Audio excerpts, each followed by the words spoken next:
What's going on, guys? So today I want to do a first impressions video on the Benchmade Freek.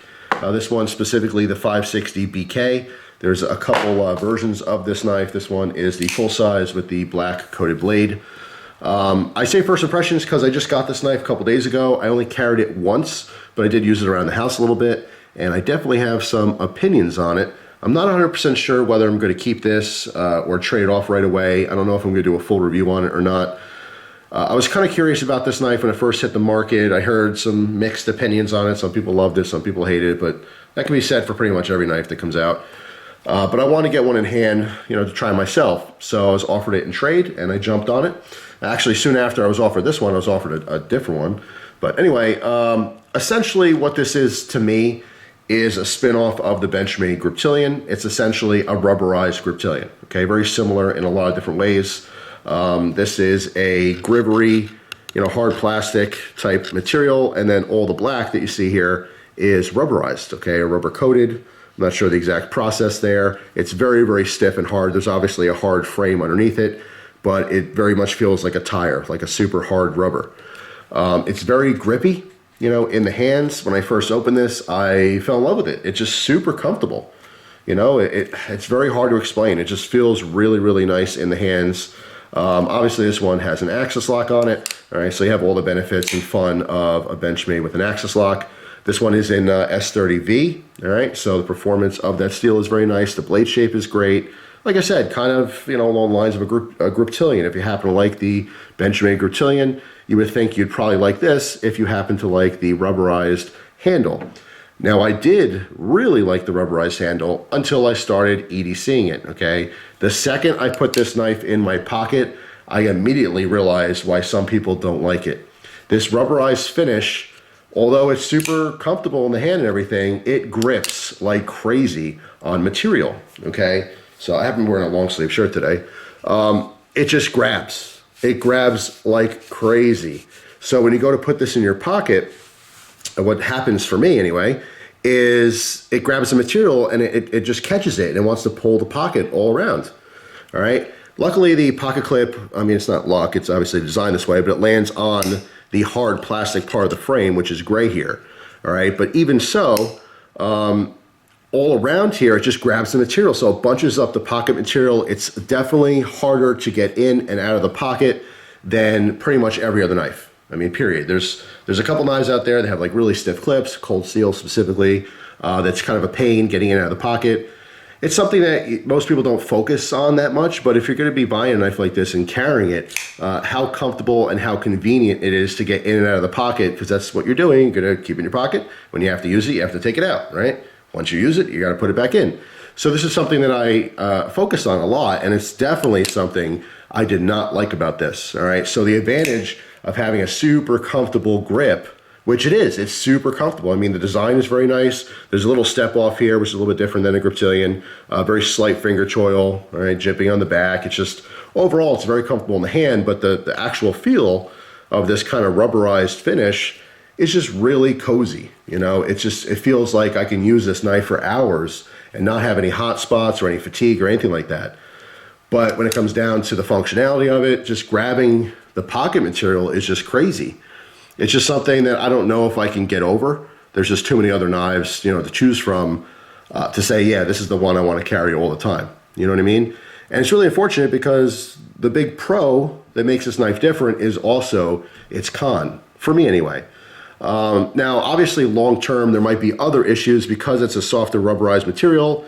If you are using this really rough, like in a construction site or maybe for an actual job or something, and it bumps against things, is it going to tear? Is it going to rip? If you rub this on the corner of something metal or something sharp, how is this material going to hold up? Whereas when you have hard plastic or a metal obviously just scratches. Hard plastic sometimes can get beat up and mar a little bit, but how is that going to compare to this rubber?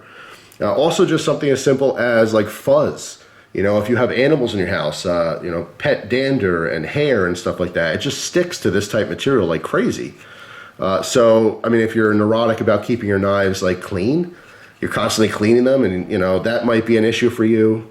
I believe the rubber would just kind of hold on to stuff like that. As you can see, there's grooves, in here, texture, on that. So in between all those little grooves, I already had to clean this out. I carried this one day. And I don't know if you noticed, let me zoom in a little bit here. In between the rubberized coating and the gray portion, there's like a little, you know, kind of crevice because it's molded around there, right? A little channel. And I probably had 4 or 5 little dots of whatever, paper, fiber, lint, who knows what, but they were literally stuck in this channel, and I had to take a toothpick and get that out just because it was annoying me. Now, obviously, it doesn't change the function of the knife. It works totally fine like that, but it's just one of those things that just bugged me a little bit. So, like, right off the bat, I mean, I really like the way this knife feels. It's super comfortable and everything, but for EDC, day in and day out, I mean, when things sit in your pocket, they tend to get dirty. A lot of dust, a lot of lint, stuff like that, and I would just see eventually that becoming an annoyance. So, you know, these are my initial impressions. Overall, the knife quality is awesome. Everything about it is great, except for this finish, which, again, it's what I like about it, but it's what I really don't like about it. As far as price, he sells for $120 S30V. That's a great price. I mean, it's on par. It's actually the exact same price as some of the Griptilians you can get with S30V as well. So, like, if you happen to have a Freek and you never had a Griptilian and you like this knife, but you don't like this rubber thing going on, definitely check out the S30V versions of the Griptilian. That's just the other option. So it's kind of like they're brothers in that sense. But yeah, I mean, just one of those things. My initial impressions, it's like, I want to love it. It kind of reminds me of that rubberized feel. It kind of reminds me of the Gerber Gator a little bit, if you guys are familiar with that particular knife. So that's my first impressions with this knife. What sets it apart, makes it different, and what I like about it is also what I don't like about it, which is just kind of strange. But anyway, I know a ton of people out there, when this first hit the market, they got one. Let me know if you still EDC it, if you like it, you know, if that's been a problem long term. You know, does it get extra dirty because of this finish on it? I don't really know. I'm not sure if I'm going to hang on to this one for review or if I'll just trade it or sell it. We will see. But anyway, that's my my initial impressions anyway on the knife. A lot of times when I have first impressions, they end up, you know, lasting, but sometimes I'm surprised by things. I have expectations. Sometimes those knives fall short of those expectations. Sometimes they exceed my expectations. You know, maybe the issues I think this is going to have is not going to have long term. But the one thing I know I don't like about it is not going to change, and that's the fact that it grips, you know, just the material in my pocket. So getting in and out of the pocket is going to be difficult forever for me. So that's enough of a deterrent to just, you know, want to try other knives. But anyway, other than that, the build quality is awesome. I mean, for $120, it's a very good workable knife. It's a very good option if you don't care about these little issues I'm talking about with that rubberized finish. But you do get a lot of extra comfort from that. So it's a toss-up. If you don't care about it, grabbing your, you know, pants material a little bit when you're taking it in and out, then maybe you can overlook that.